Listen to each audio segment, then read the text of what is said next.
इस वक्त की सबसे बड़ी खबर लगातार आप तक पहुंचा रहे हैं। दिल्ली में एक्सिस माई इंडिया का एग्जिट पोल सामने आया है। आपको बताते चले, एक्सिस माई इंडिया ने बताया है कि छप्पर फाड़कर दिल्ली वालों ने भारतीय जनता पार्टी के लिए वोट किया है।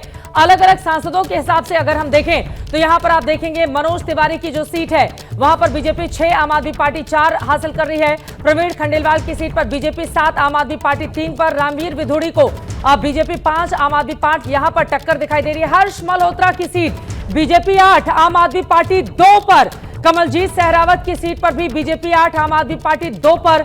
योगेंद्र चंदौलिया की जो सीट है नॉर्थ वेस्ट दिल्ली की, वहां पर क्लीन स्वीप 9 सीटों पर भारतीय जनता पार्टी, 1 सीट पर आम आदमी पार्टी। और इस तरह से जो टोटल आंकड़ा अब तक निकल कर आया है, भारतीय जनता पार्टी को एक्सिस माई इंडिया 45 से 55 के बीच सीटें देता हुआ दिखाई दे रहा है। यानी कि वेव है, लहर है, भारतीय जनता पार्टी की सरकार बनती हुई एक्सिस माई इंडिया के एग्जिट पोल में दिखाई दे रही है, जबकि सिर्फ 15 से 25 सीटें आम आदमी पार्टी के खाते में दिखाई दे रही हैं। और अगर यही रहता है आंकड़ा फाइनल रिजल्ट वाले दिन, तो फिर आम आदमी पार्टी अपने जन्म से लेकर अब तक का सबसे बुरा प्रदर्शन करने जा रही है, क्योंकि पहली बार 2013 में जब उसने कांग्रेस के साथ मिलकर सरकार बनाई थी, उस समय भी उसने 28 सीटों पर जीत हासिल की थी।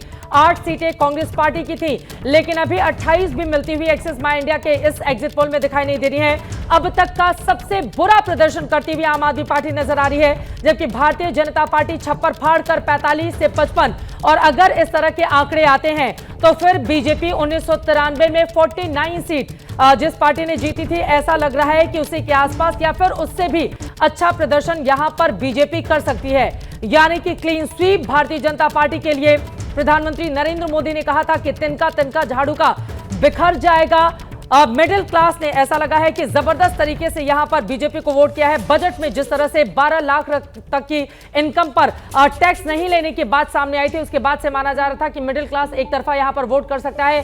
कुल मिलाकर भारतीय जनता पार्टी की आंधी चलती हुई दिखाई दे रही है। अब तक के जितने भी आंकड़े निकलकर सामने आए हैं, सभी में वेव है बीजेपी की। प्रधानमंत्री नरेंद्र मोदी का चेहरा था, अलग अलग जगहों पर जाकर उन्होंने प्रचार किया था। गृह मंत्री अमित शाह को जबरदस्त तरीके से आम आदमी पार्टी ने निशाने पर लिया था, लेकिन कई जगहों पर उनकी ओर से भी अलग अलग सभाएं और रैलियां की गई थी। बीजेपी ने कोई भी चेहरा आगे नहीं किया था। आपको बताते चले, प्रधानमंत्री के चेहरे पर ही यह चुनाव लड़ा गया था और उसके बाद यह आंकड़ा निकलकर सामने आया है जो हम आपको दिखा रहे हैं। बड़ी खबर इस वक्त की यह रहा एग्जिट पोल एक्सिस माई इंडिया का, जो बता रहा है भारतीय जनता पार्टी 45 से 55 सीटें हासिल करती हुई दिखाई दे रही है। आम आदमी पार्टी 15 से 25 सीटें उसको मिलती हुई दिखाई दे रही हैं। कांग्रेस पार्टी का खाता खुल भी सकता है या फिर 2015 और 2020 जैसा प्रदर्शन, यानी कि 0 बटे सन्नाटा वाली स्थिति कांग्रेस के लिए अच्छी खबर कतई नहीं है। लेकिन 26 सालों का सूखा यहां पर बीजेपी का खत्म हो रहा है। आपको बताते चले, लोकसभा में लगातार 3 बार से पूरी की पूरी 7 सीटें बीजेपी यहां पर हासिल करती हुई दिखाई दे रही है। और अब विधानसभा में जो दिल का दर्द था दिल्ली को लेकर बीजेपी का कि भाई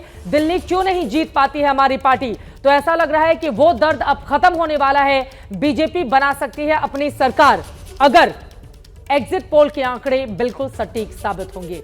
लगातार हर खबर, हर एक जानकारी एबीपी न्यूज आप तक पहुंचाता रहेगा। और 8 तारीख को सुबह 6 बजे से ही लगातार बड़ी कवरेज आप देखने वाले हैं दिल्ली चुनाव के रिजल्ट को लेकर हमारे।